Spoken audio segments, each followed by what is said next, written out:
Have you ever seen something so beautiful it takes your breath away? A perfect sunset, a field of flowers, or maybe 1.5 million balloons soaring into the sky. Well, back in 1986, the city of Cleveland, Ohio, decided to create just such a spectacle. Their goal was ambitious, a little quirky, and filled with good intentions, to break a world record and put Cleveland on the map in a big, colorful way. This was Balloonfest '86. The idea was born from a fundraising campaign by the United Way. They wanted to do something massive, something unforgettable. What's more joyful and universally loved than a balloon? So, they scaled it up, way up. The plan was to release an incredible 1.5 million helium-filled balloons all at once from Public Square in downtown Cleveland. The event was a huge deal.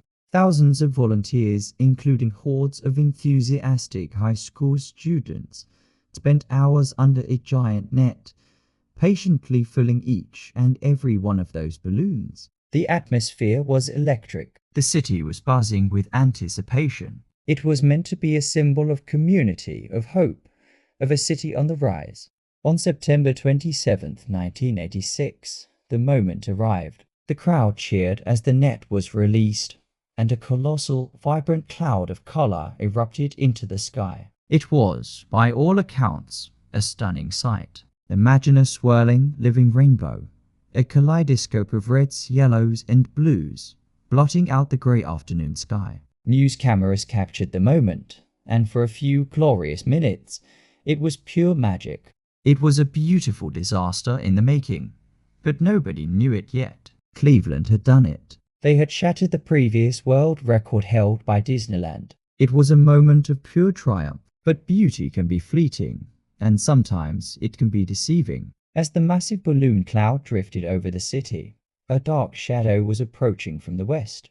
A powerful cold front, bringing with it rain and strong winds, was barreling towards Cleveland. This wasn't just a light shower. It was a storm system that would change everything. The organizers had checked the weather, of course, but the forecast hadn't predicted the storm's severity or its precise timing. This single oversight would prove to be catastrophic. When the cold, heavy rain hit the cloud of lightweight, helium-filled balloons, a strange and dangerous chemical reaction began. The helium, which makes balloons float, couldn't fight against the sudden drop in temperature and the weight of the water. Instead of continuing their journey upwards and harmlessly deflating in the upper atmosphere as planned, the balloons started to fall. Not just a few, but hundreds of thousands of them. They descended upon the city and the surrounding areas like a surreal, silent plague. They didn't pop. They just came down, still inflated, creating chaos wherever they landed. The city that had just celebrated its great achievement was now being suffocated by it. The very symbol of their joy had turned against them. Highways became treacherous obstacle courses. Drivers swerved to avoid the sea of latex orbs covering the asphalt, leading to numerous car accidents. The Burke Lakefront Airport, located right on the edge of Lake Erie, had to shut down completely. A runway covered in what was essentially a thick, slippery, plastic carpet was far too dangerous for any plane to take off or land. The city was grinding to a halt, paralyzed by 1.5 million tiny, colorful problems. But the real tragedy was unfolding just a few miles away, on the choppy waters of Lake Erie. Earlier that day, two fishermen, Raymond Broderick and Bernard Salza, had gone out on the lake. Their boat had capsized, and they were now clinging to life in the cold, churning water.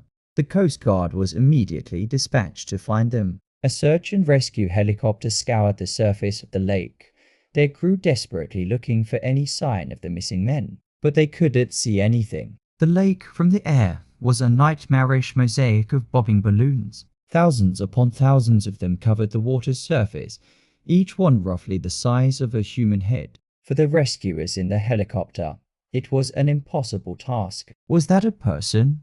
Or was it just another balloon? Every second counted, but the search was agonizingly slow and frustrating. They were looking for two heads in a sea of 1 million fake ones. The colorful remnants of the celebration had become a deadly camouflage. The search had to be called off after 2 days. Tragically, the bodies of the two fishermen washed ashore a few days later. Their families would later sue the United Way and the event organizers, arguing that the balloon release directly hampered the rescue efforts. The aftermath of Balloonfest '86 was a mess in every sense of the word. Beyond the human cost, the environmental impact was significant. The balloons washed up on the Canadian shores of Lake Erie for weeks. A landowner in Medina County, Ohio, sued because the balloons had spooked her prize-winning horses, causing them injuries. The entire event, meant to be a source of pride and positive publicity, became a national cautionary tale. It was a lesson learned the hard way about unintended consequences and the hubris of trying to tame nature for a spectacle. The Guinness Book of World Records did award Cleveland the record for the largest simultaneous balloon release, but it's a record that feels hollow, tainted by the events that followed. The city no longer celebrates it. In fact, many people who were there try not to talk about it. It's a strange, dark chapter in the city's history. An event that started with so much promise and ended in such a bizarre and heartbreaking fashion. Looking back, Balloonfest '86 serves as a powerful reminder. It shows us how quickly a spectacle can turn into a crisis, how a moment of beauty can have an incredibly ugly side. It's a story of good intentions gone horribly wrong, a perfect storm of bad timing, unforeseen circumstances, and a fundamental misunderstanding of the forces at play. It was a beautiful disaster, a vibrant, floating monument to a plan that should have stayed on the ground. A day that Cleveland and the world will never forget, for all the wrong reasons. Thank you for watching. If you found this story as fascinating and cautionary as I did, please hit that like button and subscribe for more deep dives into incredible moments from history. See you in the next one.